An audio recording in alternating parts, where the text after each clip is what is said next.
All right. Good morning, everyone. Welcome to the Employment Committee meeting. I would like to just start with some introductions. I'm Denise Corson. I'm the ATEL Program Coordinator is my job, and I'm the chair for this committee. Paul, do you want to introduce yourself?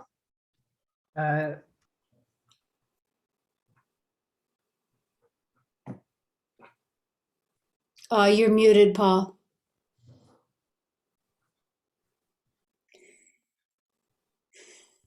Hi, my name is Paul. I work for the Office of Vocational Rehabilitation in Rhode Island.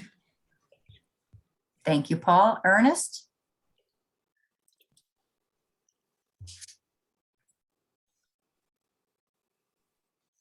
Hi, everyone. My name is Ernest Covington III, and I'm the Executive Director of the Rhode Island Commission on the Deaf and Hard of Hearing. Nice to see everyone.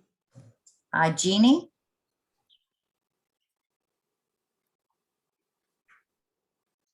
Hi there. My name is Jeannie, and I work at the Rhode Island School for the Deaf. Thank you. Lucy, would you like to introduce yourself?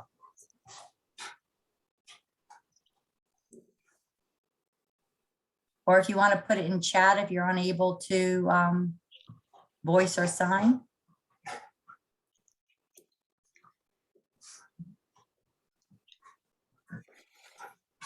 Okay, if you want to reach out to us later, Lucy, you can, okay. Lucy, can you see me? This is Jeannie asking if you can go ahead and open your camera so we can see who you are. Can you open it?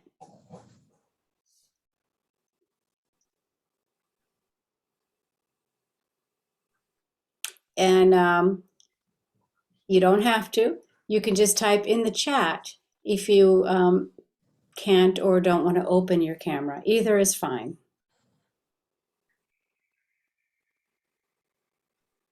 Okay. Okay, she might have walked away for a moment. Okay, so if we see any communications in the chat, we can get back to Lucy later. So I know we still have a few people not here, but I guess we shall begin.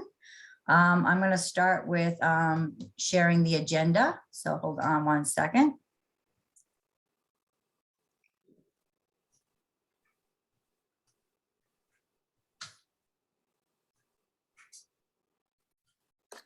Give me 1 minute.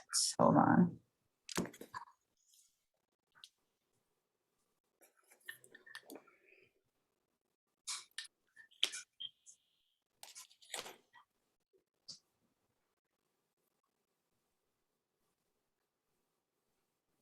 Okay, can people see that or is it not sharing?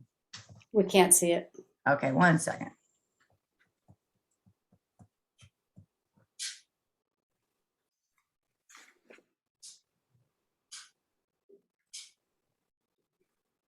There we go. Okay, perfect. So if everybody always wants to take a second to look over the agenda. So we just did our introductions. We're gonna review minutes. We're gonna go over our questionnaire for business engagement, some ideas for incentives. I wanted and discuss some new things. One is an employer open forum. And then Skills Rhode Island Workability Program. And then Arizona's new initiative, Let's Get to Work, and then schedule our next meeting. So I'm going to go share the minutes, so just 1 moment.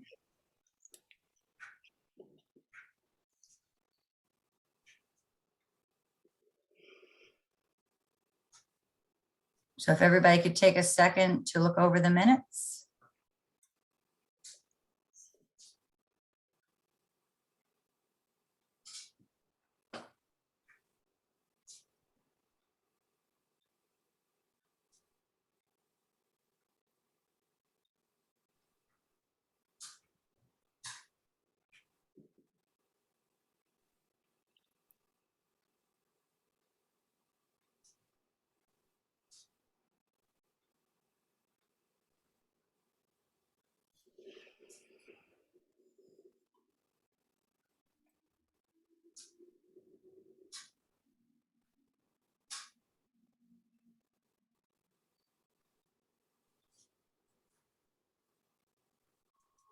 can I have someone accept the minutes? Jeannie's asking if we need to meet the quorum. Yeah, you know what? I think you're right, Jeannie. I think we might have to hold off. You're right. Okay, we'll hold off. We'll do the acceptance on the next meeting. Hopefully we'll have everybody next time. Okay.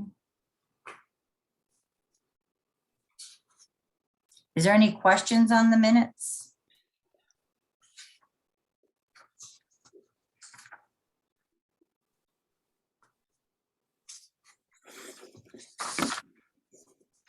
Okay, the next thing we're going to go over is the questionnaire that we were working on. We started working on ideas at the last meeting.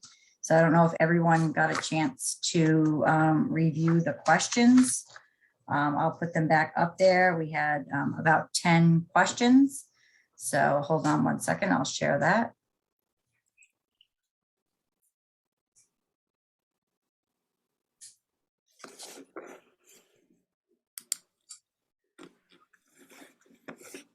Sorry, I have a lot of windows open. One second.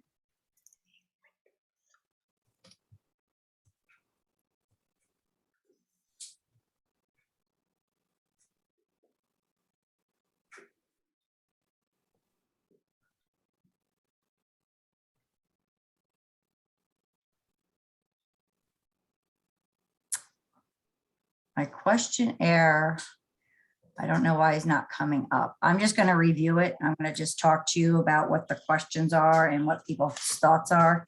Somehow in my attachments, it's not the correct thing. The first question was, number one, are you aware that there are 48 million Americans have lost some hearing and it's the third most health problem in the United States? That was question number one. Anybody have any comments on that question?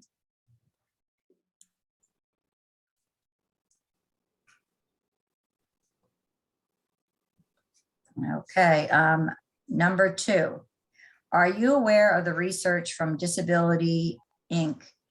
or IN and the American Association of People with Disabilities that shows that companies who embrace best practices for hiring individuals with disabilities tend to outperform their competitors and have an 85% job retention rate after 1 year? That was question number two. Anybody have any comments or questions on that one? Jeannie, is that just a thumbs up? Okay. Okay, number three. Did you know that the main difference between patients classified as deaf or profoundly hard of hearing is not just the degree of their hearing loss, but also a cultural distinction? Then it would be, if they answer no, then the pop-up window would say, if no, common cultural differences between individuals who are deaf or have profound hearing loss are indicated by which variation of the word deaf they identify with. Deaf with a capital D refers to the one with hearing loss and identifies as culturally deaf. They are likely to engage in the deaf community and share a common cultural and sign language. Deaf with a lowercase d indicates the physical condition of hearing loss. They tend to have been born to hearing parents with little to no exposure to the deaf community and use spoken language to communicate. And why I thought that one was important is because I don't believe most people in the general population understand that there's a big distinction. And when they're doing interviews, they think just writing things or using chat is sufficient enough for different types of interviews or work relations. So I think to realize that they're very different culturally is important. So again, that was question number three. Any thoughts or comments on that one? Okay, number four. Do you know that you can request an ASL interpreter or CART services from the Rhode Island Commission on the Deaf and Hard of Hearing, which advocates, coordinates, and provides services to promote an environment in which deaf and hard of hearing individuals in Rhode Island can afford equal opportunity in all aspects of their lives? If no, please visit, and it's a CDHH website. Paul, you have a comment on that one? I'm just wondering if we shouldn't bump that to number 1. Sure. I couldn't even tell you why. It just feels like if that was right at the top, it might be read more. I'm not sure. You'd like Paul? Sure. Any other questions or comments? No. Okay, number 5. Are you familiar with the Job Accommodation Network, which is the leading source of free, expert, and confidential guidance on job accommodations and disability employment issues? If no, please visit Ask Jan website.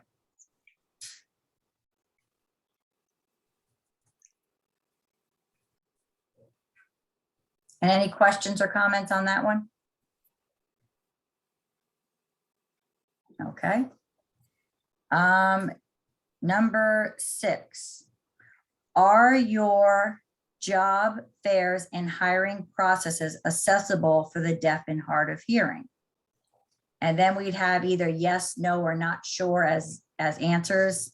And if they answer no or not sure, then we could say, have you heard of the New England ADA Center, which is part of the national network of ADA centers that provide information, guidance, and training on the American with Disabilities, including a free ADA coordinator training certification program designed to meet the training and professional needs of ADA coordinators.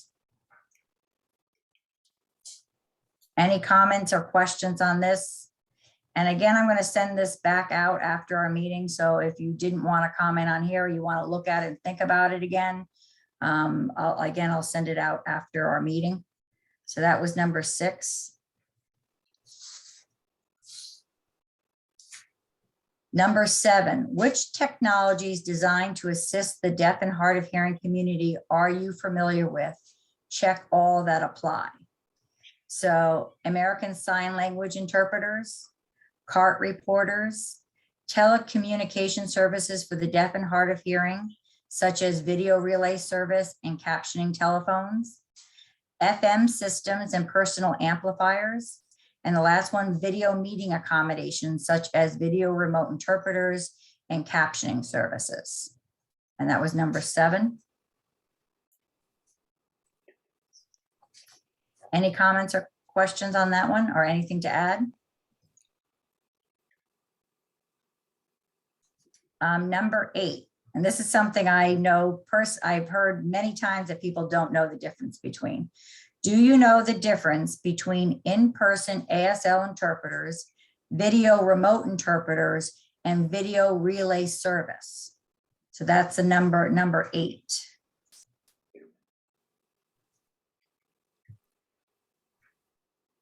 Any questions, comments on that one? Okay, number 9. Do you feel your company has the skills to communicate effectively with deaf and hard of hearing employees? If no, please visit Work Together Deaf and Hard of Hearing People online course, which is designed to help employers develop the sensitivity and skills to communicate effectively with deaf and hard of hearing employees, enable deaf and hearing colleagues to work together more productively, and assist in fostering a workplace culture of diversity and inclusion. And then please visit their website.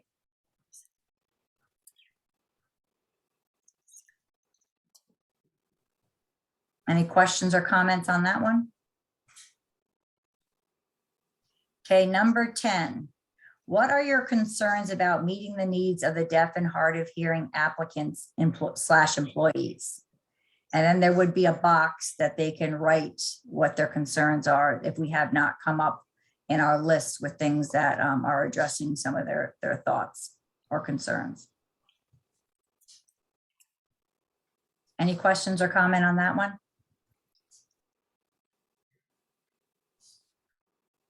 Okay, so again, I'm going to send this back out. If you could just get a chance, if you hadn't reviewed it, if you could just have a chance to look it over and send me directly back. I think we cannot confirm and discuss it as a group, but you can send me your comments and concerns directly.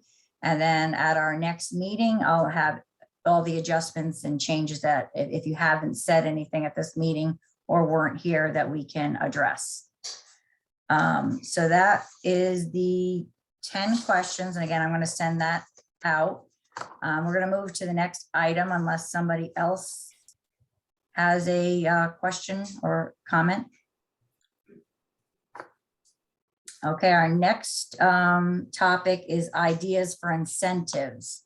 So these are, if somebody hands out the questionnaires, we're looking for maybe some kind of incentive that they could be entered into for participating.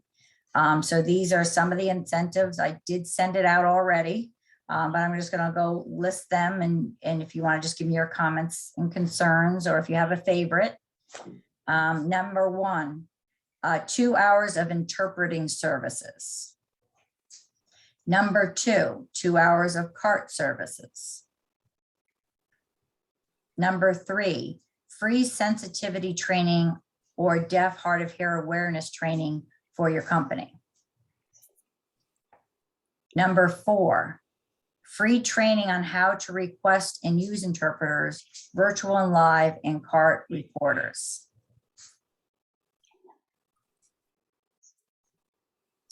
5, an ATEL loaner for 2 weeks or 1 month. Try before you buy. We actually do that anyway, but I don't know if you could say it's an incentive, but we do that anyway for people. And then the last one, which I kind of really like, is number 6, a 1-year subscription for Purple VRI services. So that would probably involve like a $300 fee. And this is what Mike Bayer had done when he was doing his emergency program, that they would give in the iPad free services for a year. So that might be, so that's kind of where I think would be a really good one, because it would allow people to have access all the time for interpreting services for 1 year. So anybody have questions or comments or thoughts on the incentive ideas? Paul? I agree with you that the Purple subscription is the absolute most preferable suggestion there, followed probably by the free interpreting. Sounds good. Jeannie?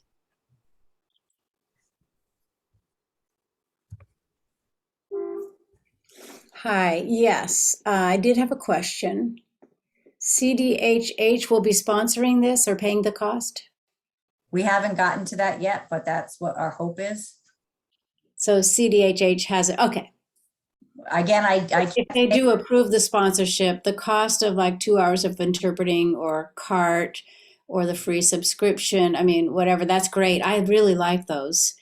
And one thing I wanted to say, if it's 2 hours of interpreting services or 2 hours of CART services, we should be clear that it's a one-time only. They can't split up the time and have, an hour here and an hour there and save that up for tomorrow. They need to use like a minimum kind of 2 hour in one block.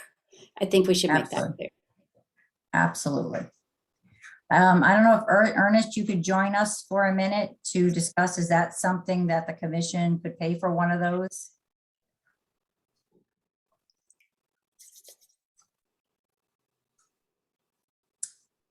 So he might not be available right now, so I'll reach out to him after that. Those 3 are our preferences. And I will get back to everybody if that's something that the commission can sponsor for us going forward. And any other questions on or concerns? You have your hand up, Jeannie. Is that from your last question? Oh, here's- here's Ernest. I just need to make him bigger. Yeah, he was, okay. Here we go.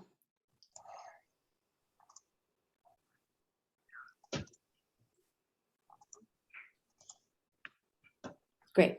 Yes, absolutely. We'd be more than happy to sponsor an hour of interpreting.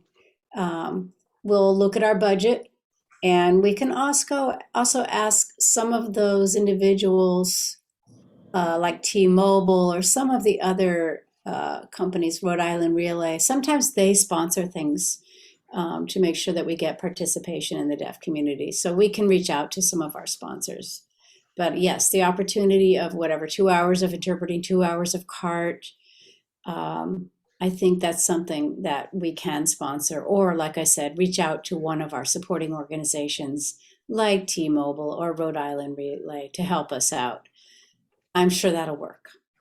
Okay. And Ernest, is that something that you would reach out on behalf of the committee for to find out who? Oh, absolutely. Yes. Perfect. All right. Thank you, Ernest. Okay, our next agenda item is I had a meeting with the DLT, Cheryl from the DLT and Sarah, maybe about a month ago. We've been kind of talking off, so it's not a committee meeting. So we've just been discussing some ideas. And what their thought was is right now they have about 20 companies that would participate in this questionnaire. So it would feel a little more personal. These are companies that they work with. And what we were thinking is, and I'd like everybody's thoughts on this, is after all the questionnaires come back, that we would invite all the employers together to discuss what was we found in the questionnaire. Because again, what's one question for one person, they might just be afraid to ask that in public. But if we went through the questionnaire and we had the committee members participating and answering questions, it'd be a great way to engage our employer community and make them feel more comfortable and actually get to experience things like RCC or CART services on the Zoom platform, interpreters on the platform. So it would allow them to experience as well as ask questions in a comfortable environment. Does anybody have any thoughts or questions on that step after we get the questionnaire out?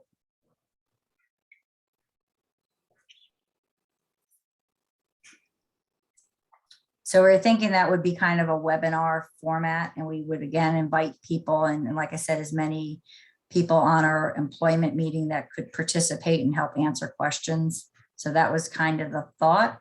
Again, anybody have any comments on that? I have in the chat, this would be a public meeting or an event that participants would be registered for. That's a good question. I would think we would invite all the employers, and this is not just me, it's everybody. I'd love your opinion. So we would invite all the employers to participate in it. What do you do? Should we, so this is a question to everybody, should we make it a private event of just these companies being invited, or should we open it up to more employers? And should it be something that people have to register for? So could anybody want to give any comments or preferences on Ernest's comment?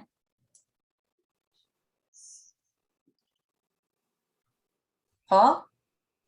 I think making it as inclusive as possible or as large as possible is a better strategy.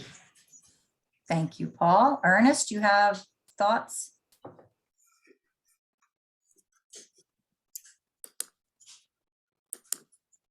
Yes. What I would suggest is that we set up the webinar for the employers and that it be a private meeting so that everyone feels that they can speak openly and comfortably without the public putting a little pressure on them. I think it might be more comfortable for them if it were private and virtual. And then, or another, it could be in person, depending on when we're talking about, because things are starting to become more in person these days. So it could be either one, virtual or live. And we could invite people here, and there could be more of a listening session, and they could see how things really work. So something to consider. Anybody else have a comment? Jeannie? Oh, just going to make Jeannie bigger. No comment, Jeannie? Yes, I have a comment. I agree. I like the idea of starting with something a little more private, where people can speak freely and share their concerns and their questions. In person is preferable because then people can actually see how these things work. So yeah, I agree with Ernest. You know, we can, and also later we could do something bigger. Bethany, you had a comment? I like the idea of registration and that it being kind of an invite. I think people will be more comfortable, but if you wanted to open it up to make it a larger scale where anyone is welcome, perhaps an idea is to collect questions from or collect things that you'll cover from the survey to it, I guess. I don't know, just brainstorming. Yeah, so what if we were to do a more private webinar to get the conversation started with just the employees that participated, and then try to do a live event and make it more open to people so that they could see it, but start off trying to get some engagement on a smaller scale, like your special, and register. And then once we get the interest, then they might be able to spread the word and say, we're going to do a live event after, and then have some in person, so that we start off small so that we engage people. And then after we said we've done a webinar, these are questions and concerns, come in person to meet people and discuss different options. How does that kind of sound to everybody?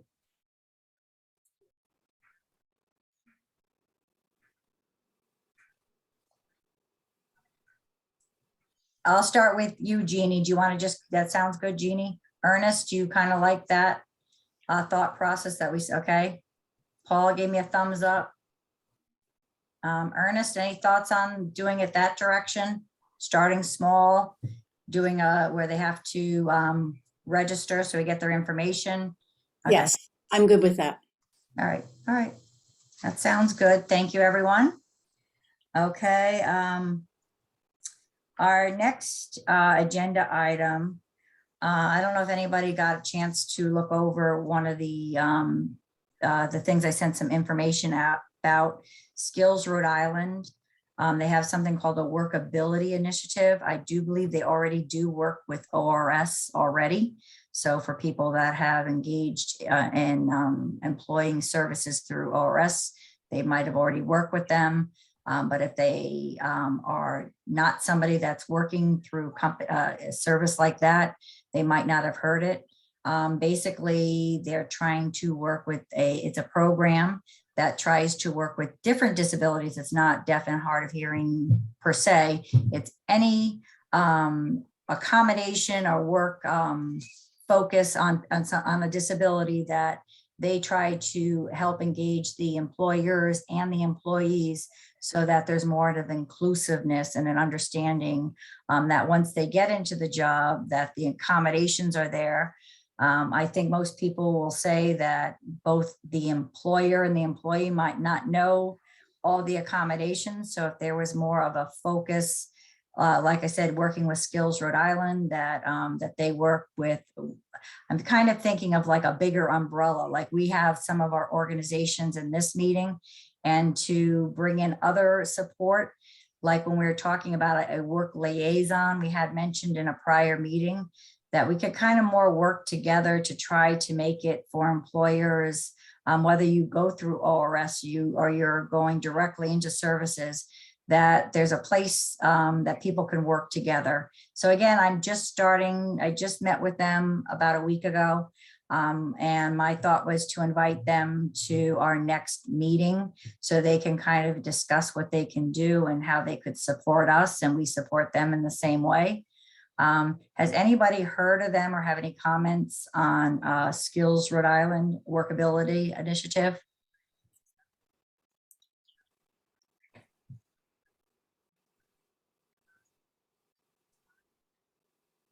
So again, I will email everybody after this. If you have any questions or concerns, let me know. But they are willing to come meet with us in our next employment meeting.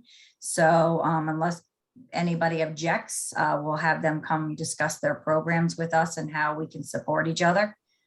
So that's something, again, if you have a comment that you're not sharing today, feel free to email me about that as well. The next thing on our initiative that we did, I did send out, maybe a month ago, is that Arizona, which is kind of what I'm thinking about with the Skills Rhode Island, has a new initiative, and it says, Let's Go to Work Initiative, which is the first ever statewide employment initiative undertaken by the Arizona Commission on the Deaf and Hard of Hearing. So it's under their fold. So that's what I was kind of saying, if we could kind of, because we do have the DLT under us, we have, Jeannie from the Deaf School, we have different ORS. So it'd be nice if we had, if you're not in any one of those programs, that there was a go-to or a support initiative. So maybe at some point, Ernest, we could, discuss that between our meetings, because again, I know unless you have any comments on that you want to share at this meeting, Ernest.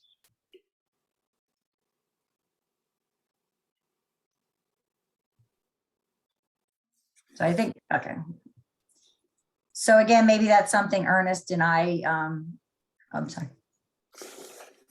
Yes. Just changing my screen perspective here. I think it's a great idea. In between sessions, let's set up a meeting and talk about it. And I'm happy to look into that program in Arizona and see exactly what they're doing. But yeah, I'd love to talk about that. And then we can work with our committee here, using them as a model. So we'll touch base on that, Ernest. That's, in the next few weeks, we'll set up an appointment and just start the conversation. And then maybe at our next employment meeting, we can kind of talk about some of the things that we've discussed. Does anybody else, that was my last agenda item other than scheduling the next meeting. Does anybody else have any questions, comments, concerns? Jeannie, I did have a question about the agenda. Oh, sorry.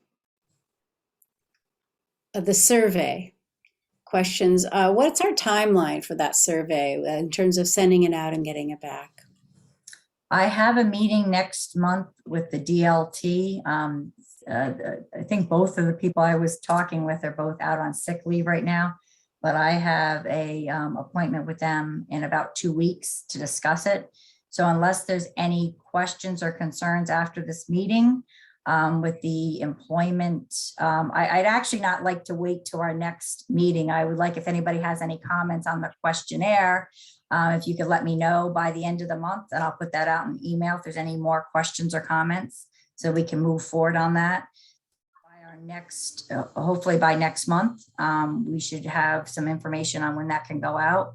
And then I'll have to talk with Bethany about the format that goes into it. So hopefully by next month that we should be able to send that out. Okay, good. I'm hoping Ernest will have the money ready. I just want to make sure that it's approved, and then we can announce the incentives. Absolutely. So yeah. So I think our time frame would be that hopefully all this takes place by the next month, by about a month from now, or at least by the end of March, April, I'm sorry, by the end of April. Anybody else have any questions?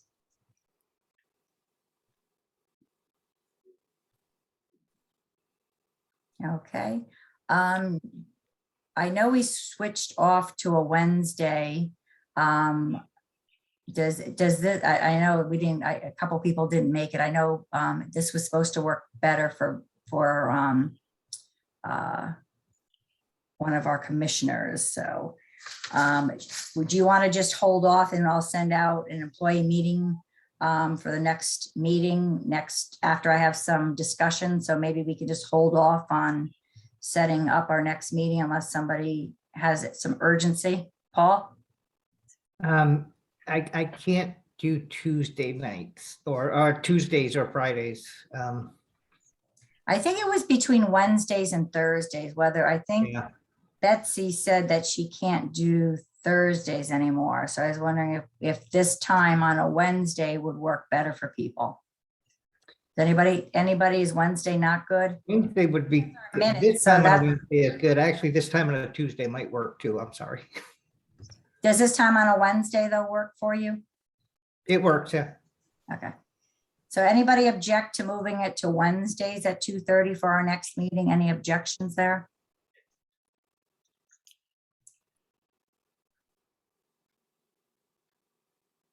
Okay, so I'm just gonna send after I have some, okay, Ernest? Yeah, I did want to just make sure, maybe after the 31st of March, we won't be doing this remotely. We could meet in person. I wonder if we can plan for that.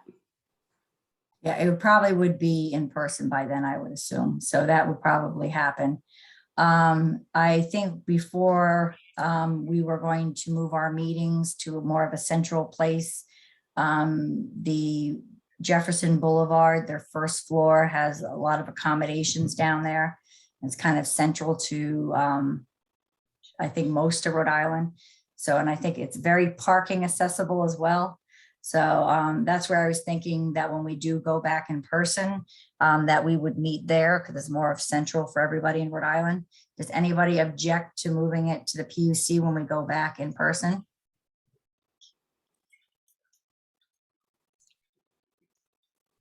Or do people prefer to meet over, again, I don't know if everything will be open, but the first floor conference room over on 40 Fountain Street, that's a possibility too.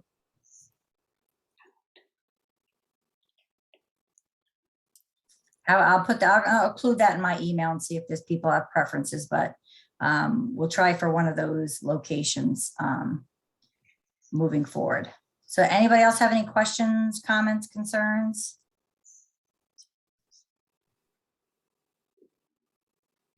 Okay, well, thank you, everyone. And I will share our thoughts that we did today and see if anybody has any thing they want to add about any of the things we discussed. And like I said, feel free to email me directly if you have any comments or concerns. And we will wrap it up then. Thank you, everyone.